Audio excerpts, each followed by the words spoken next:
Dois, eu, eu. Alô, 1, 2, 3, teste.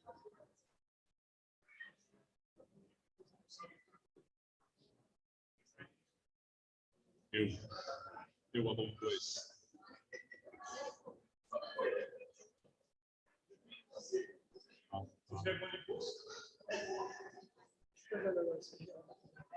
Você quer? Cadê o mouse? É porque no YouTube.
Eu, alô.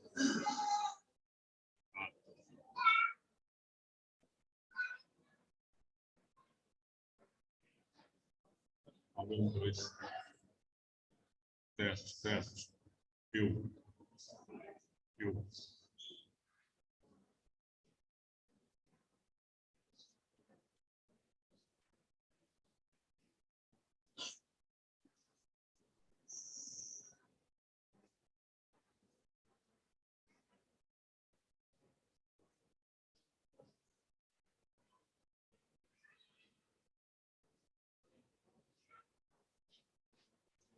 2.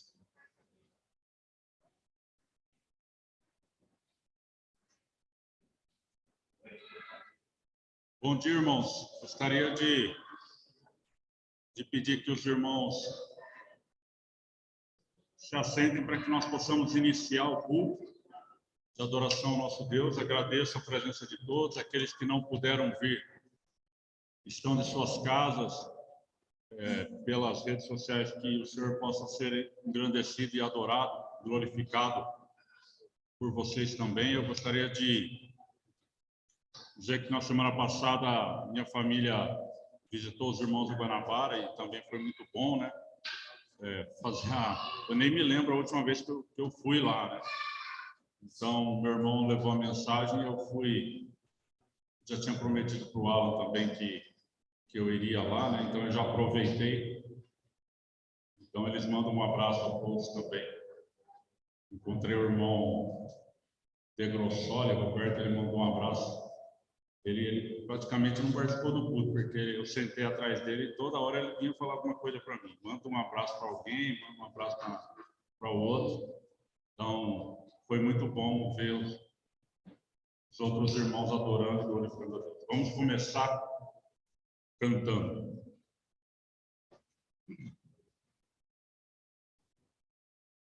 Contente está meu coração, contente está meu coração, porque meu Deus me guarda com amor, é por isso que eu vivo tão feliz. Contente está meu coração, contente está meu coração, porque meu Deus me guarda com amor, é por isso que eu vivo tão feliz.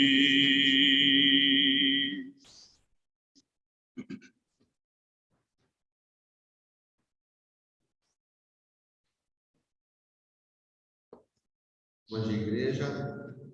Nesse momento, nós estamos entrando na presença do nosso Senhor. E eu gostaria que os irmãos me acompanhassem em uma passagem que se encontra em Salmo 127, a partir do versículo 1. Salmos 127, a partir do versículo 1. Para que nós possamos adorar o nosso Senhor em toda a plenitude, eu gostaria de convidar os irmãos que colocassem os celulares no modo vibracal ou que desligassem. Salmo 127, versículo 1 diz: se não for o Senhor o construtor da casa, será inútil trabalhar na construção. Se não é o Senhor que vigia a cidade, será inútil a sentinela montar guarda. Será inútil levantar cedo e dormir tarde, trabalhando arduamente por alimento. O Senhor concede o sono àqueles a quem Ele ama. Os filhos são herança do Senhor, uma recompensa que Ele dá. Como flechas nas mãos do guerreiro, são os filhos nascidos na juventude. Como é feliz o homem que tem a sua aljava cheia deles. Não será humilhado quando enfrentar seus inimigos no tribunal. Vamos orar. Oremos. Senhor Deus, Pai Todo-Poderoso, estamos aqui na tua santa presença para poder honrar e glorificar o teu santo nome nesse primeiro dia da semana. Que o Senhor receba essa adoração como um aroma suave, que nós possamos trazer a tua palavra àquelas pessoas do mundo, que nós possamos ser ferramentas para que nós possamos alcançar mais e mais pessoas ao teu reino. Que nós possamos dar o nosso melhor e que nós façamos com pleno entendimento a ceia, a oferta e o sermão que vai ser trazido nessa manhã de domingo. Em nome do seu Filho Jesus Cristo, que morreu e hoje vive. Amém.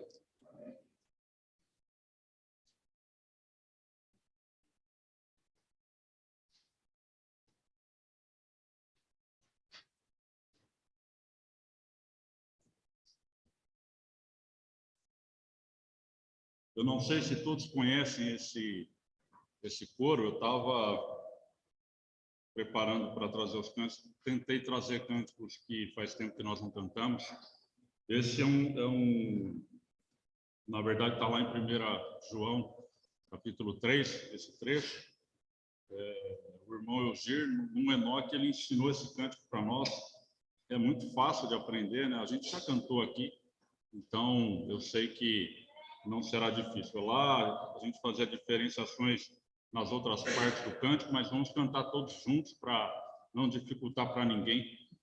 E o mais importante é que nós precisamos reconhecer, né, como é grande o amor que o Pai nos concedeu de sermos chamados filhos de Deus. Isso é o mais importante, né? Então que vamos adorar e vamos cantar.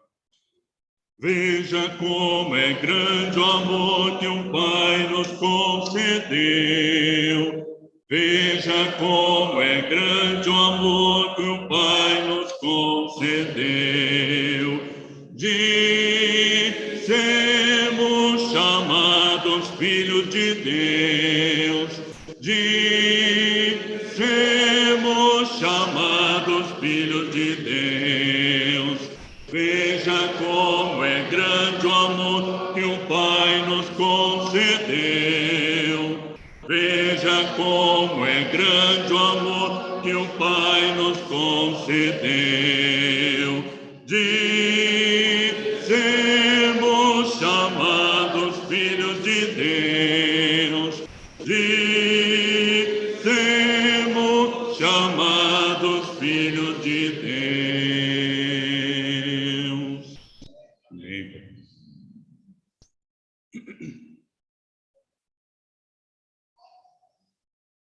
Esse cântico os homens começam e as mulheres repetem. Não vamos, talvez,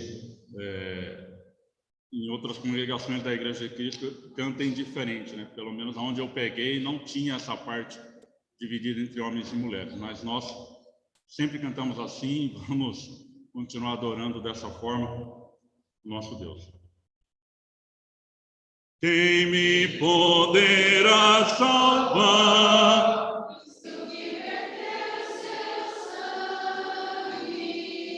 Onde as manchas vou limpar, só no seu precioso sangue.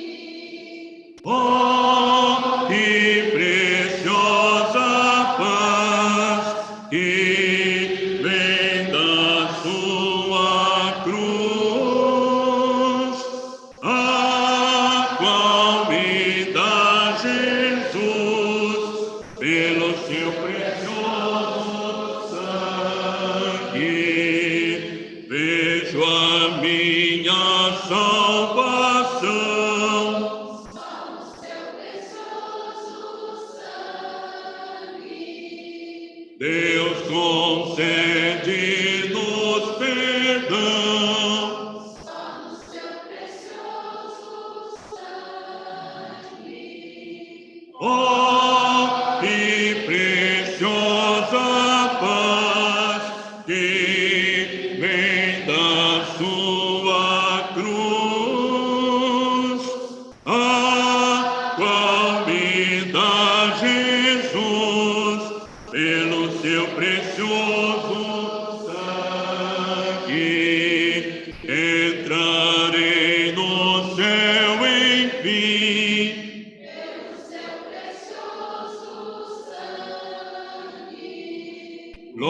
louvarei então sem fim esse tão precioso sangue.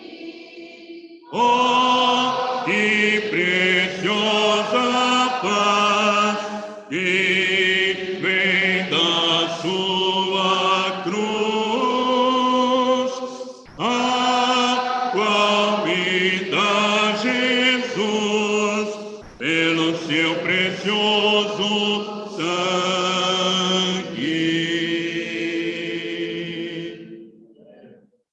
Amém. Vamos orar. Santo, eterno, grandioso Deus, muito obrigado, Pai, pelo Senhor ter enviado o seu único Filho, nosso Senhor Jesus Cristo, para morrer por nós.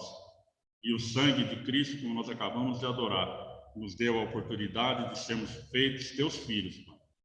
Termos os nossos pecados todos pregados na cruz com Ele, estamos aqui em novidade de vida para aprender cada vez mais como nós devemos fazer para agradar o Senhor. O Senhor nos perdoe, nos ajude a sermos melhores a cada dia, que nós possamos colocar sempre a vontade do Senhor em primeiro lugar em nossas vidas, para que dessa forma nós possamos agradá-lo, nós possamos engrandecê-lo, nós possamos louvá-lo, pois só o Senhor merece ser engrandecido, exaltado e glorificado. Em nome de Cristo, que nós pedimos que aceite tudo o que estamos fazendo. Agora os louvores e depois todas as demais partes do culto, porque nós fazemos, porque amamos e reconhecemos que todo primeiro dia da semana nós devemos cumprir a vontade do Senhor. Em nome de Jesus, que é o nosso exemplo, o nosso maior exemplo, que nós agradecemos por esse momento. Amém.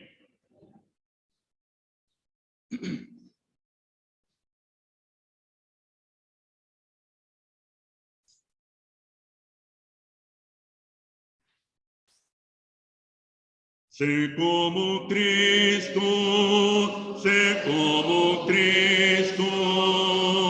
tudo que eu peço, ser como Ele, no meu caminho, daqui a glória. Tudo que eu peço, ser como Ele, viver como Cristo, viver como Cristo. Tudo que eu peço, viver como Ele, no meu caminho, daqui a glória. Tudo que eu peço, viver como Ele, amar como Cristo, amar como Cristo. Tudo que eu peço, amar como Ele, no meu caminho, daqui a glória. Tudo que eu peço, amar como Ele. Amém. Assim seja. Após esse hino, nós teremos a ceia. Então vamos adorar o nome do nosso Deus, que mandou seu Filho para morrer por todos nós, não só por nós, mas pelas pessoas que nós amamos, pelos nossos familiares, né? Pelos nossos amigos, colegas de trabalho, pelos nossos vizinhos.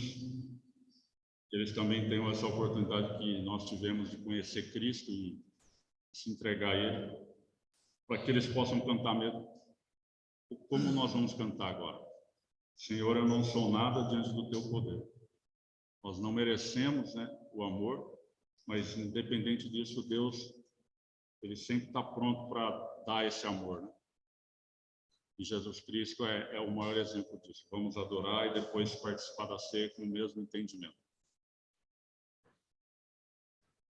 Senhor, eu não sou nada diante do teu poder,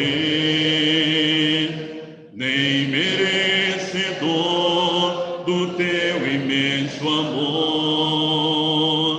Através do teu Filho tenho livre acesso a ti, que me fez chegar aos teus pés, me humilhar diante de ti.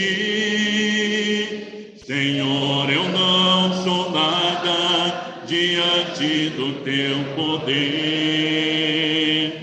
nem merecedor do teu imenso amor. Através do teu Filho tenho livre acesso a ti, e me fez chegar aos teus pés, me humilhar diante de ti. Deixa o teu rio passar em minha vida e curar minhas feridas, sarar as minhas dores. Livra-me, ó Deus, das cadeias que me prendem. Toca em minha alma, faz em mim o teu querer, Senhor. Oh, Senhor. Amém.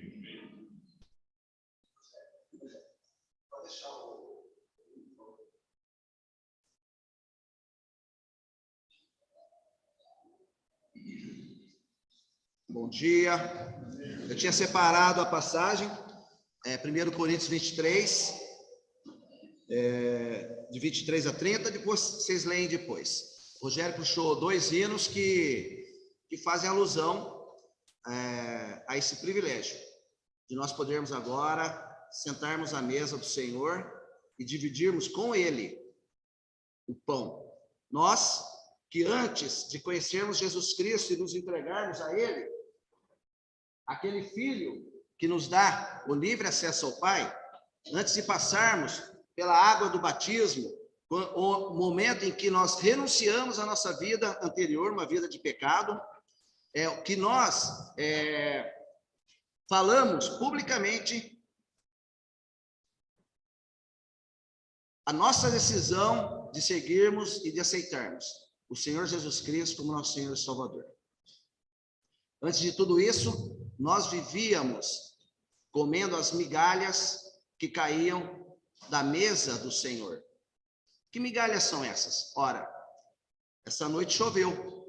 E Deus, para Ele poder nos ofertar as bênçãos que Ele tem, Ele faz com que essas bênçãos alcancem os bons, aqueles que aceitaram o Senhor Jesus, aqueles que se tornaram santos, porque o Senhor Jesus é santo, mas Ele também faz com que a chuva caia sobre os maus.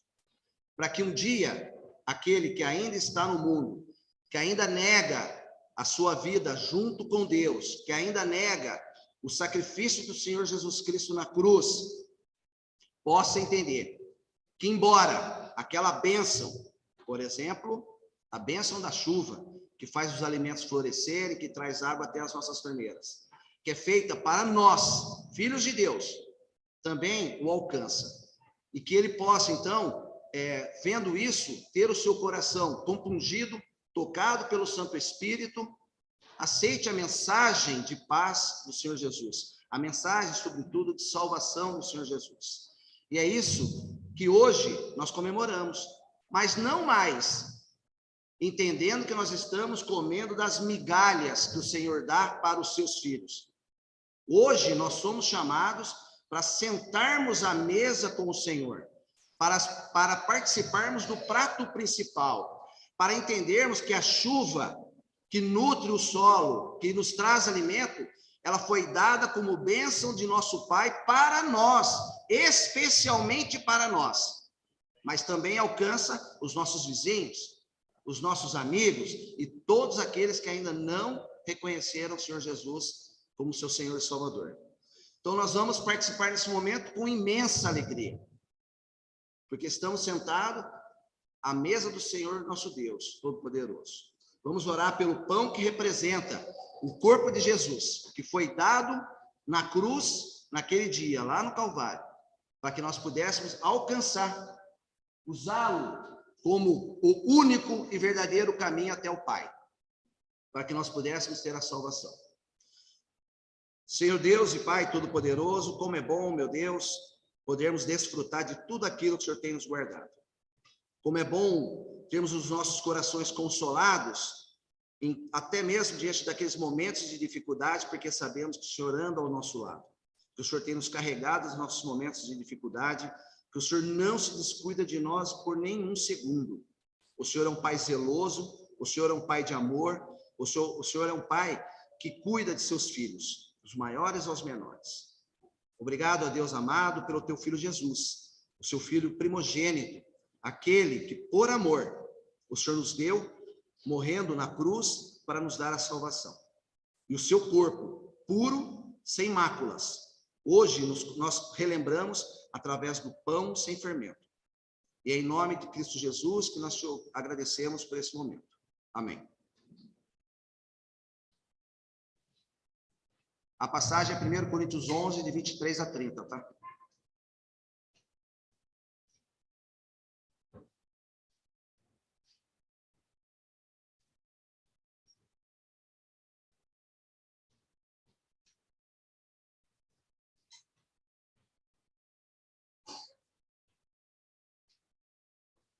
E nessa passagem que eu havia selecionado, embora o amor do Senhor ele seja tamanho, existem regras.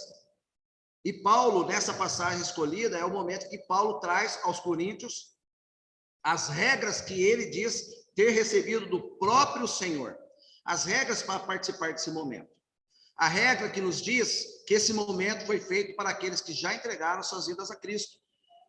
A regra que nos diz que nós temos que fazer uma reflexão durante a semana para que nós possamos participar de forma que agrade ao Senhor desse momento, onde nós comemoramos a vida, e não a morte do Senhor Jesus Cristo. Nós comemoramos o momento da sua ressurreição e não o momento da sua morte.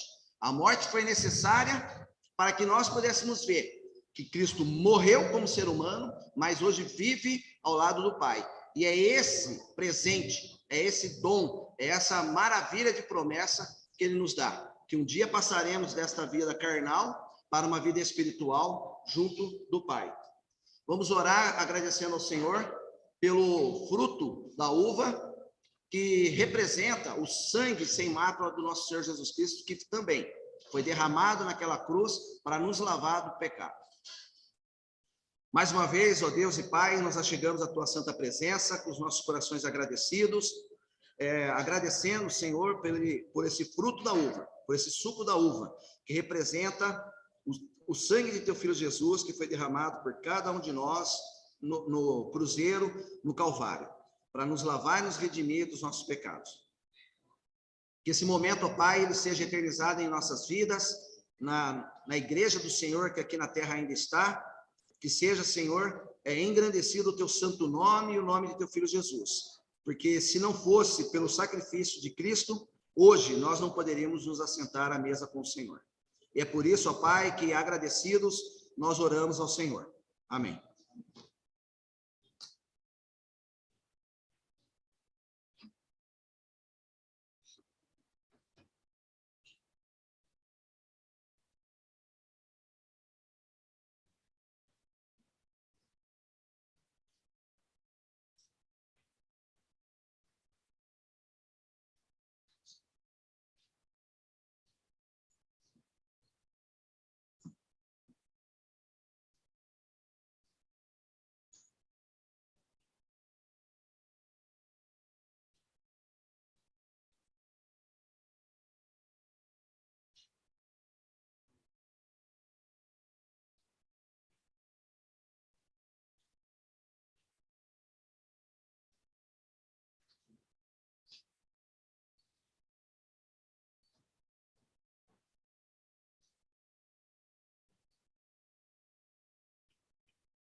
Se todos puderam participar da ceia do Senhor, nós aguardaremos que Cristo volte essa semana e Ele não voltando, domingo que vem, nos reuniremos novamente para, novamente, relembrarmos o sacrifício e a promessa do Senhor Jesus Cristo nas nossas vidas. Amém.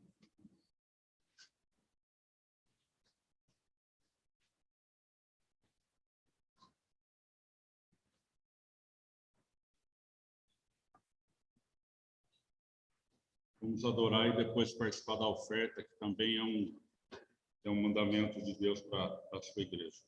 Vamos cantar. Buscai, pois, em primeiro lugar o reino e sua justiça. Todas as coisas serão dadas a ti. Cante aleluia, aleluia. Buscai, pois, em primeiro lugar o reino e sua justiça. Todas as coisas serão acrescentadas. Aleluia, aleluia. Não só de pão o homem viverá, mas de toda palavra que se procede da boca de Deus. Cante aleluia, aleluia. Não só de pão o homem viverá, mas palavra que se procede da boca de Deus, cante aleluia, aleluia.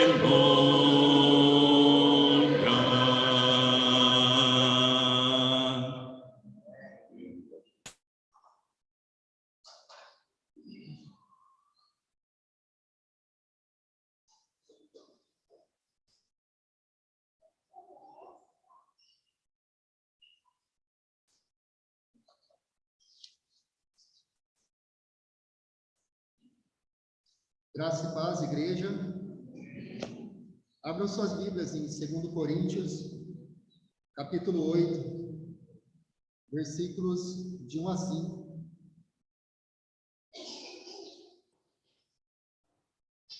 Segundo Coríntios, capítulo 8, versículos de 1 a 5.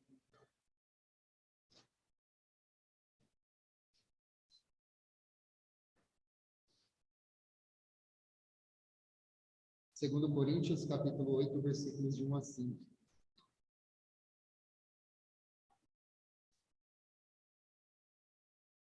Agora, irmãos, queremos que vocês saibam da graça que o Senhor tem dado para todas as igrejas da região da Macedônia. Eles têm sido provados por várias aflições, mas, apesar de sua profunda pobreza, revelaram uma grande alegria que transbordou em rica generosidade. Eu sou testemunha de que elas voluntariamente deram o quanto podiam e mesmo além do que podiam dar. Elas nos pediram e insistiram várias vezes que nós as deixássemos participar desta ajuda para o povo de Deus.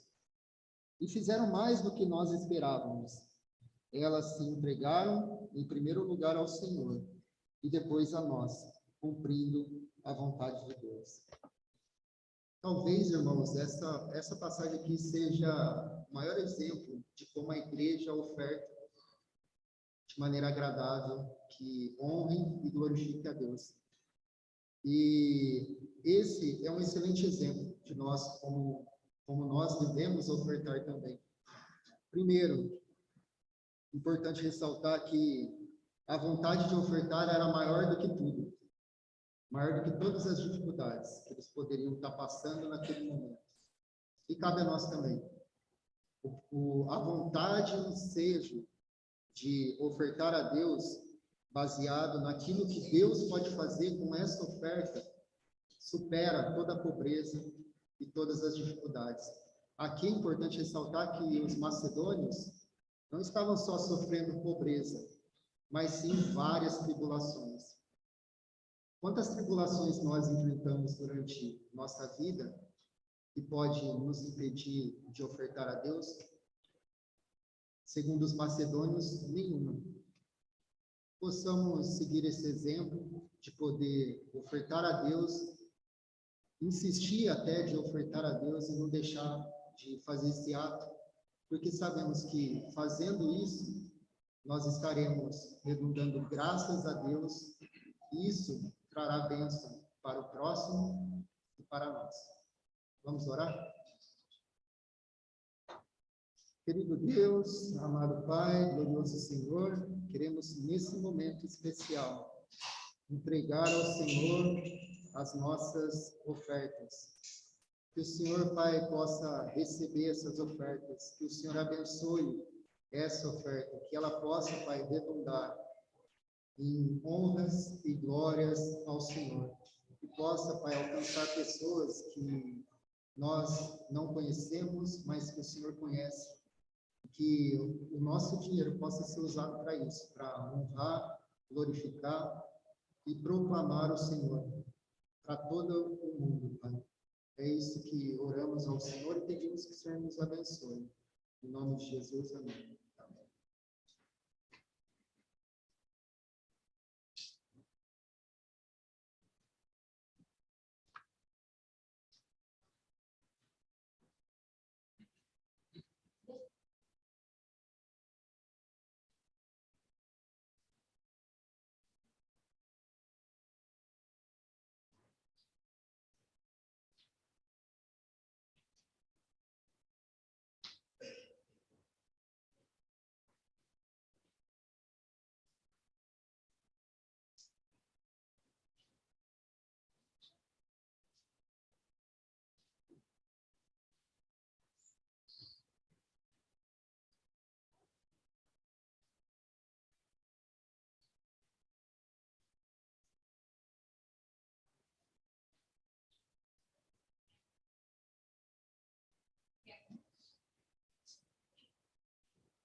Gostaria de convidar a congregação a se colocar de pé.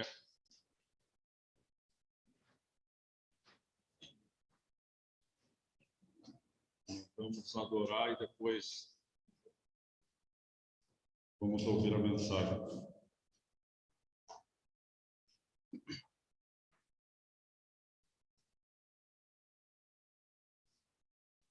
Cada vez que minha fé é provada, tu me dás a chance de crescer um pouco mais. As montanhas e vales, desertos e mares que atravesso me levam para perto de ti. Minhas provações não são maiores que o meu Deus e não vão me impedir de caminhar. Se diante de mim não se abrir o mar, Deus vai me fazer andar por sobre as águas, rompendo em fé. Minha vida se revestirá do seu poder, rompendo em fé.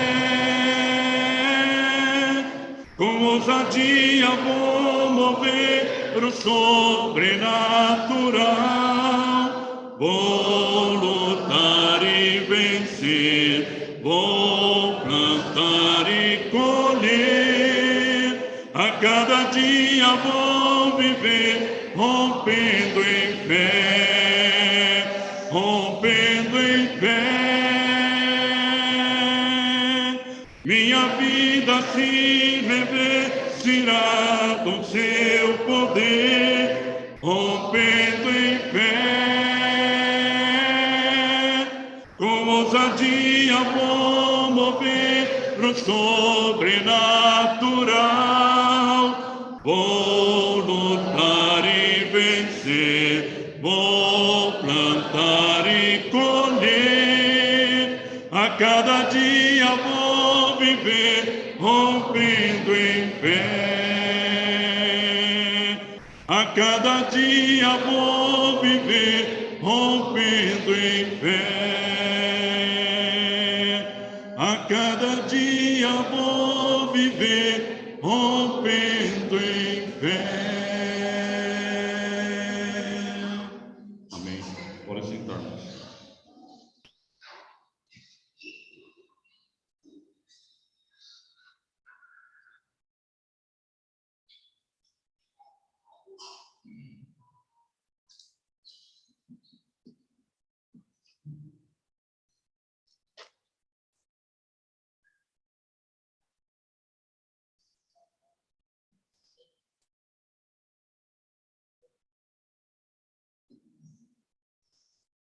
Muito bom dia a todos, irmãos, graça e paz.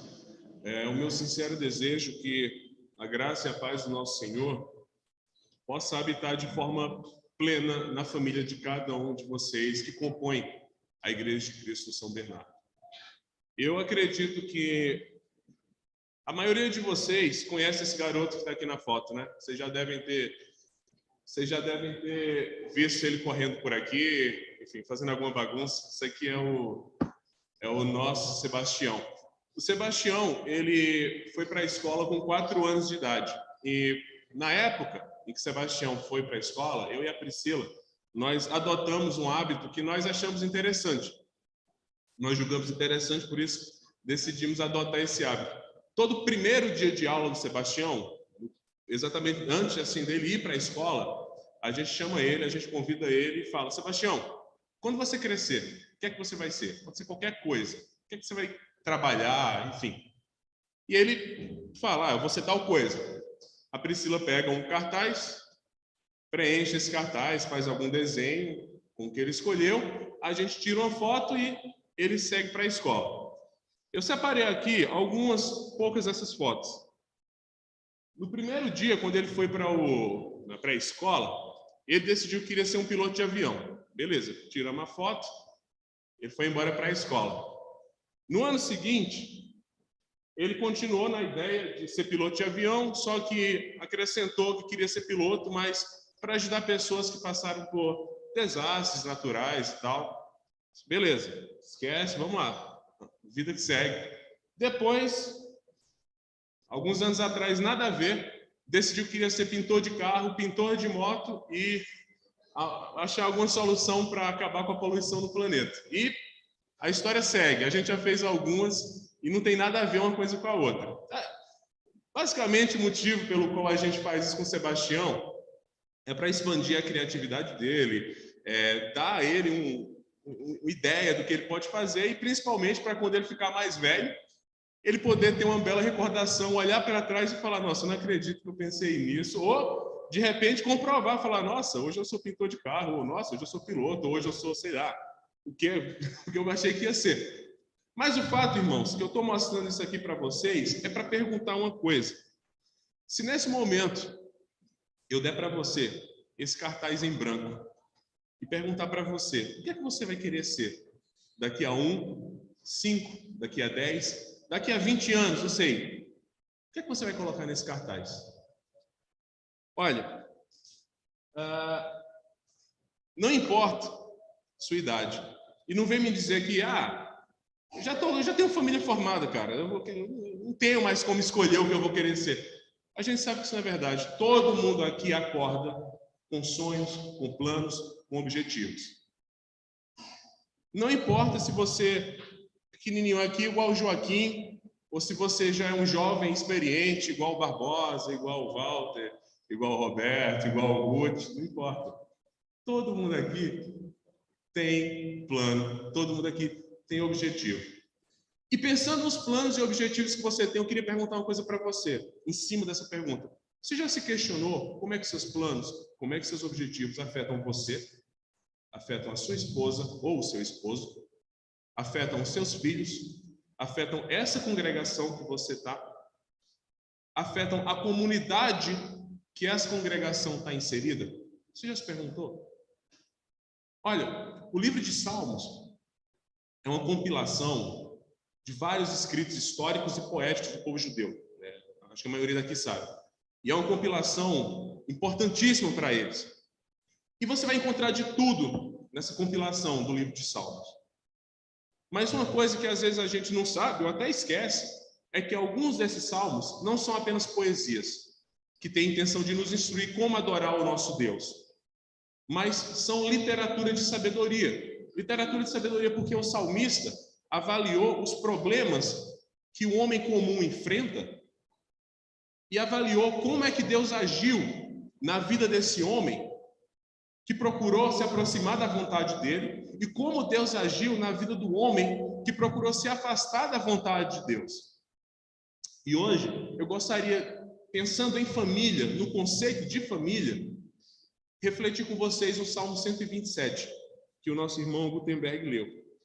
E a pessoa que escreveu esse Salmo 127 foi uma pessoa que se dedicou muito a avaliar a família, a essa concepção de família, que foi o Salomão. E o Salomão, ele escreveu, tem outros escritos de sabedoria, né? O Provérbios, o livro de Eclesiastes, o próprio livro de Cantares, e você vê muito forte a presença dessa temática da família nos escritos de Salomão. E esse salmo, embora um salmo curto, ele avalia a situação do homem comum perante Deus, diante dos desafios que o homem comum enfrenta, e o papel da família nisso, o papel desse homem na construção da sua família. E no versículo 1 do Salmo 127, se você puder me acompanhar,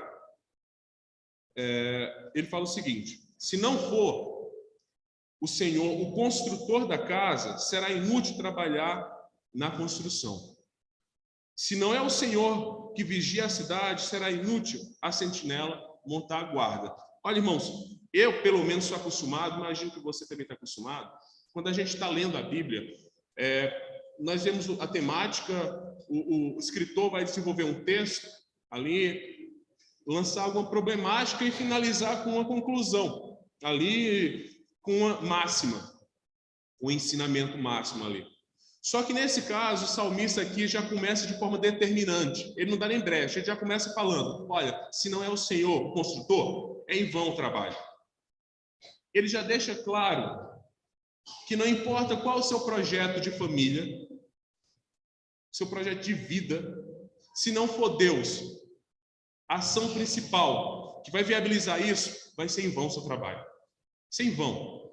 Ele não dá margem para você pensar, não, talvez por algum meio próprio, alguma capacidade própria, você vai conseguir ser bem-sucedido no seu projeto de família ou no seu projeto pessoal, enfim, não.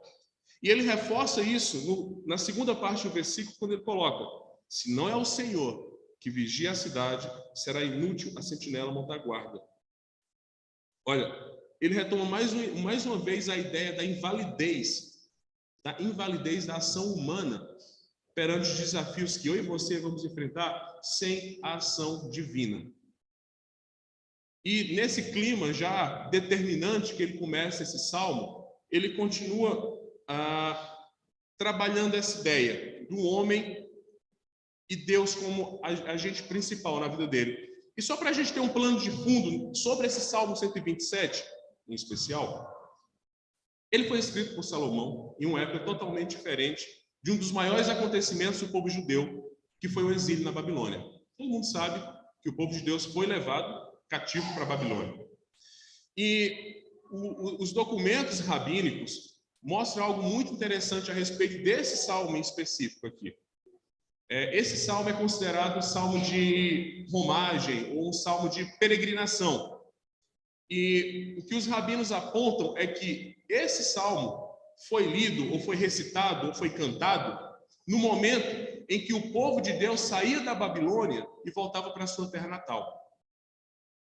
E quando eles saíram da Babilônia, eles saíram para fazer o quê na terra natal?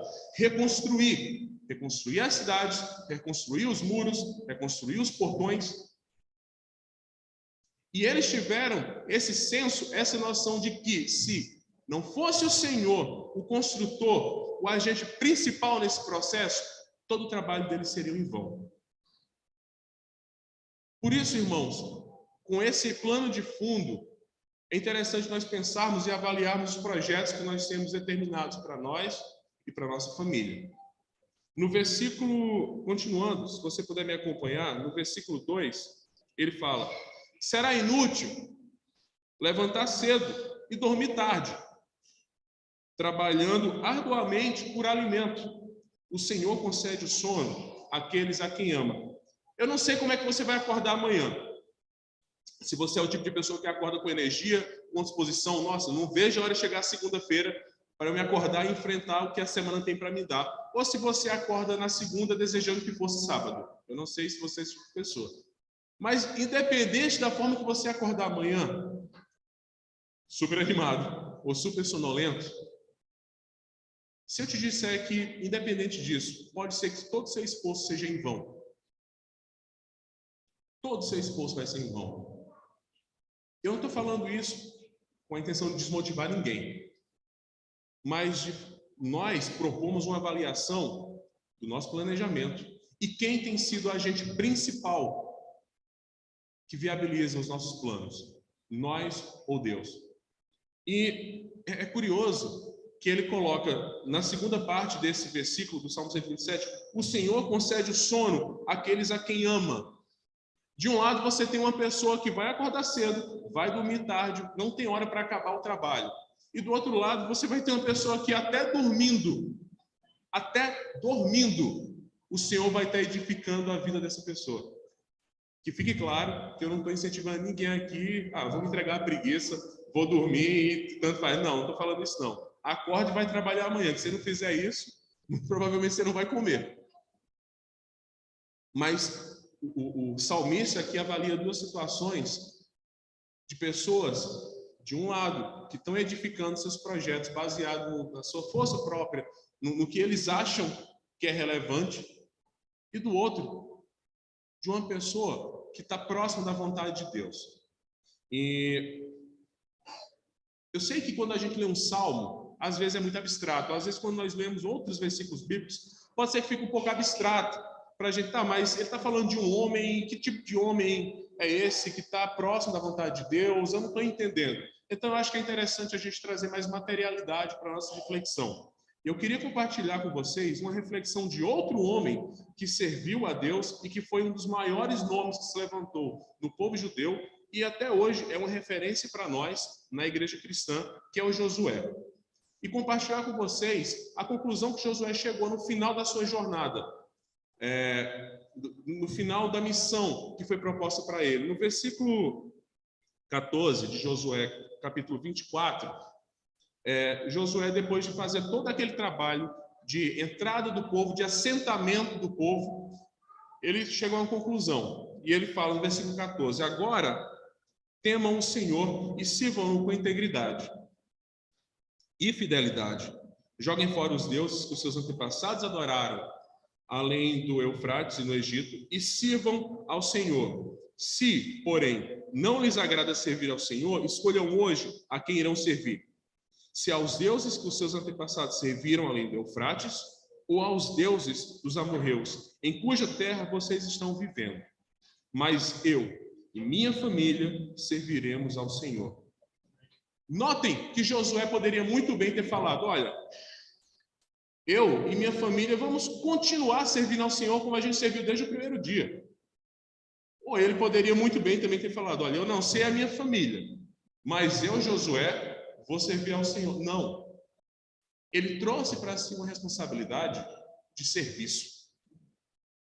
E não só para ele, mas para os seus, para todos os seus, para toda a sua família, para toda a sua tribo, para todo o povo.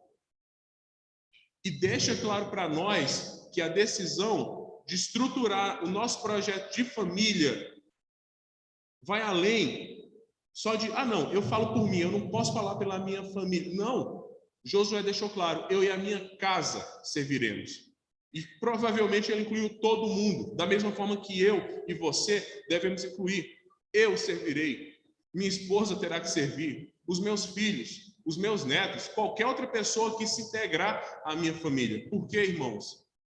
A concepção de família bíblica é global, não é local. Não, enquanto for aqui, o Barbosa e a Cláudia, problema deles. Não.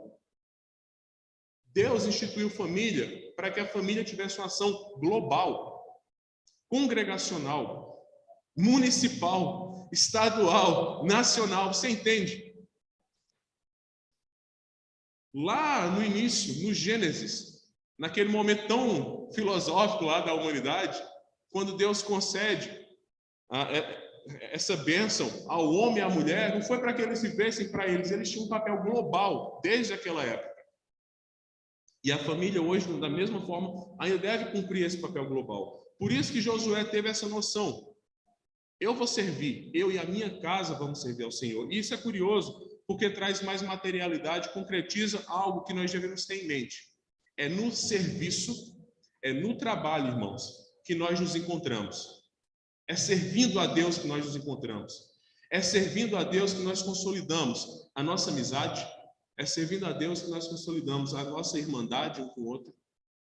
É servindo a Deus que nós consolidamos a misericórdia em compreender as limitações e dificuldades que cada um aqui tem.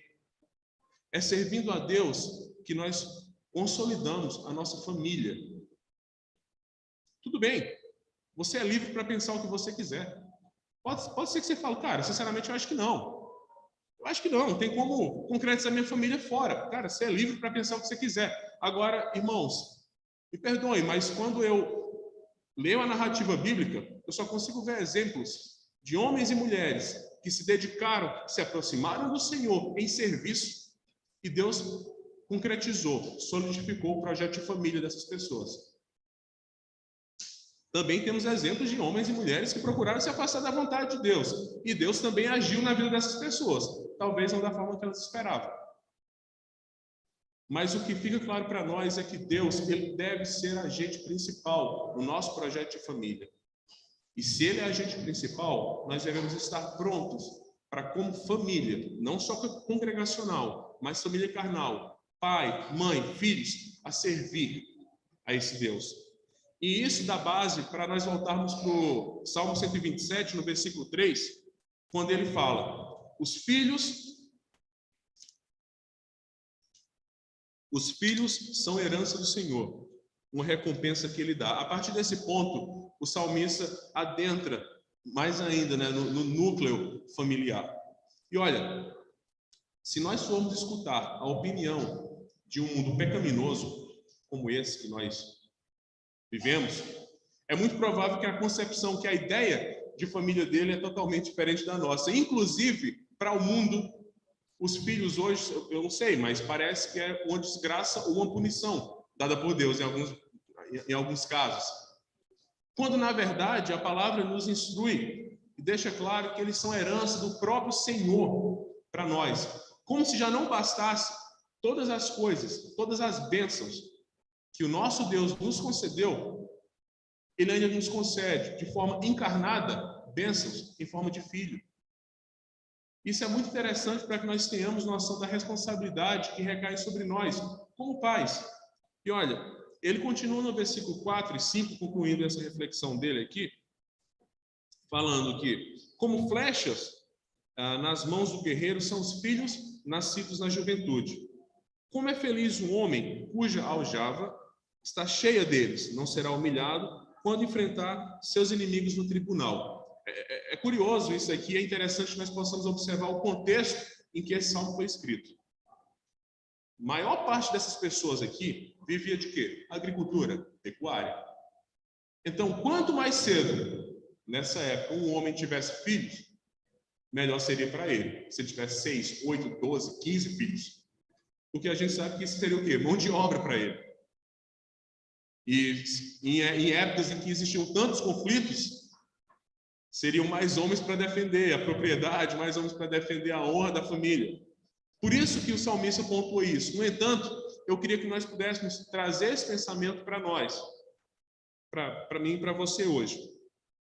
Além desse sinônimo de bênção que os filhos são, o salmista compara filhos a uma das armas mais letais já criadas.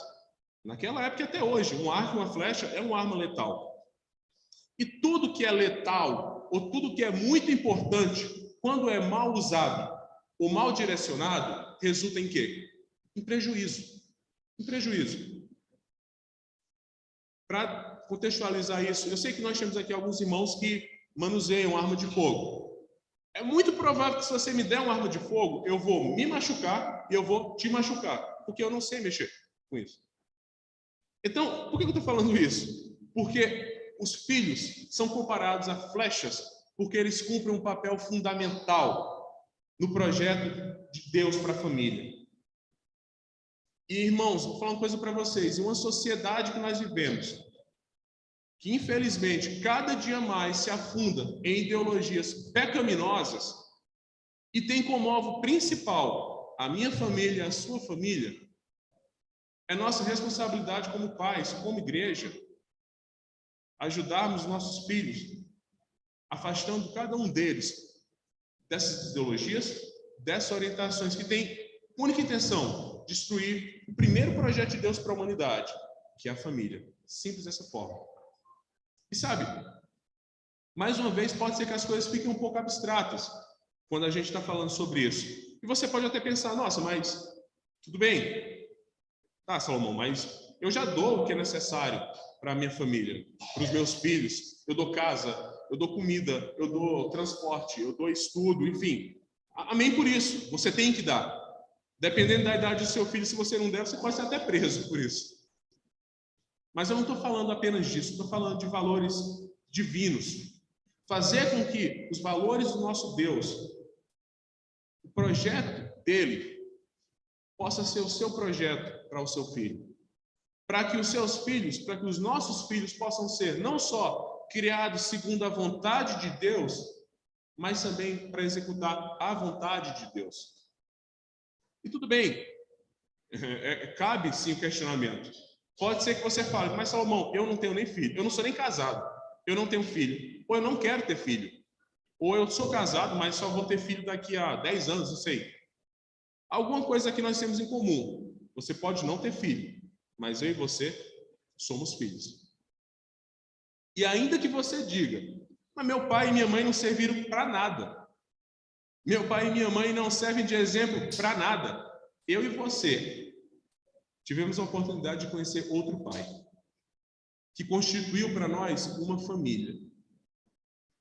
E pensando nisso, eu queria concluir essa reflexão com o que Paulo refletiu a esse respeito no livro de Romanos, capítulo 8, no versículo 13. Romanos capítulo 8, versículo 13. Quando ele falou, pois se vocês viverem de acordo com a carne, morrerão. Mas se pelo Espírito fizerem morrer os atos do corpo, viverão. Porque todos os que são guiados pelo Espírito de Deus são filhos de Deus. Pois vocês não receberam o Espírito que os escraviza para novamente temer, mas receberam o Espírito que os adota como filhos, por meio do qual clamamos, Abba, Pai. O próprio Espírito testemunha ao nosso espírito que somos filhos de Deus. Irmão, sinceramente, eu espero que nós tenhamos a nossa aljava cheia de flechas. Mas se por algum motivo você não tem filhos, ou enfim, que você seja essa flecha. Porque nós somos flecha, nós somos família, nós somos filhos na mão de um Deus poderoso que nos adotou. E não nos adotou em parte, nos adotou por completo, para cumprirmos uma missão no seu reino. E a imagem, o conceito de família é tão importante que o nosso Deus pegou as suas principais características e aplicou no reino dele. E olha, eu volto para aquela pergunta inicial. Se eu te der na mão um cartaz em branco, perguntando quais serão os seus objetivos daqui a 5, 10, 20 anos, o que é que você vai colocar? O que é que eu vou colocar? E de que forma esses objetivos têm Deus como autor principal, como consumador, como agente principal que vai viabilizar esses projetos? Lembre, irmãos, nós somos inseridos em uma família. E aquele conceito de que famílias fortes compõem aí e formam uma igreja forte, são famílias segundo a vontade de Deus, que buscam a vontade de Deus, que tem Deus como o agente principal de construção nas suas famílias. Eu oro, irmãos, para que todos nós possamos chegar a essa conclusão. E, sinceramente, se hoje, irmão, você está aqui, ou irmã, você está aqui hoje, e você pode falar, graças a Deus, Deus é o agente principal nos planos da minha família, Deus seja louvado por isso. Mas se por algum motivo não é, que hoje, irmãos, seja o primeiro dia de muitos que o nosso Deus vai ser agente principal no projeto de formação da sua família, no projeto de concretização dos seus sonhos, dos seus planos, sejam eles quais for, qualquer. Mas que a mesma noção que Josué teve, você tenha. A sua casa deve estar servindo ao Senhor. Toda a sua casa. Eu entendo que em alguns momentos você vai responder por você. Sim, mas que toda a sua casa sirva ao Senhor. Para que, de fato, nós possamos fazer valer essa máxima de que famílias fortes compõem uma igreja forte. Que Deus nos abençoe.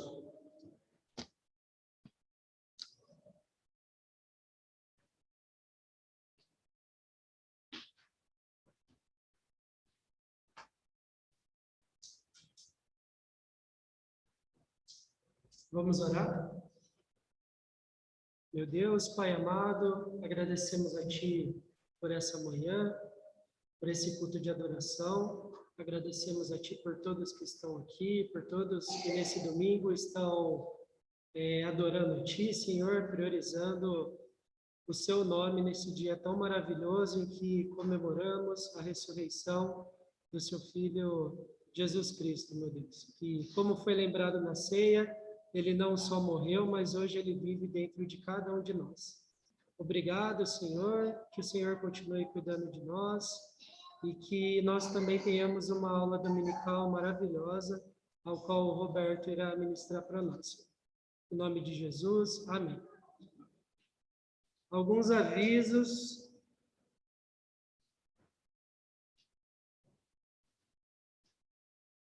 alguns avisos necessários aí para hoje.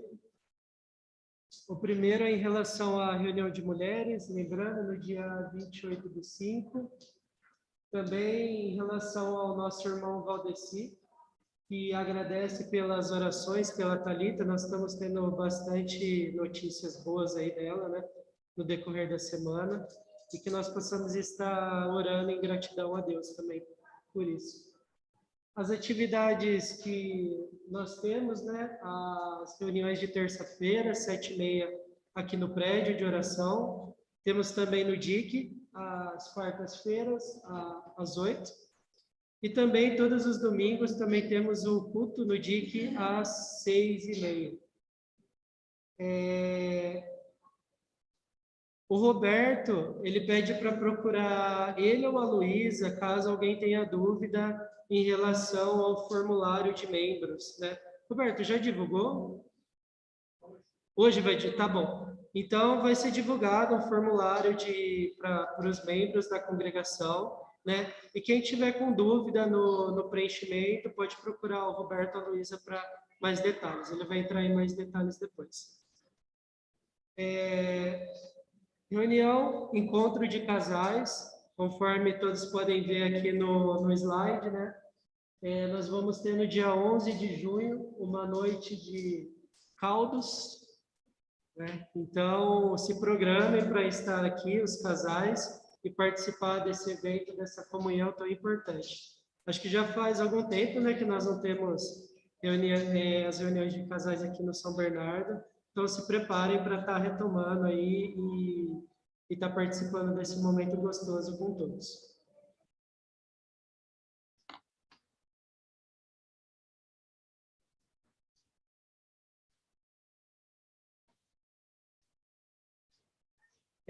Também aos irmãos que foram eleitos, né, como responsáveis aí por estar à frente da congregação, na parte espiritual. A ordem do culto, né, o Salomão pede para que vocês tenham uns minutinhos aí, agora após o culto, para se reunir. Vai ser agora, depois ou depois da aula?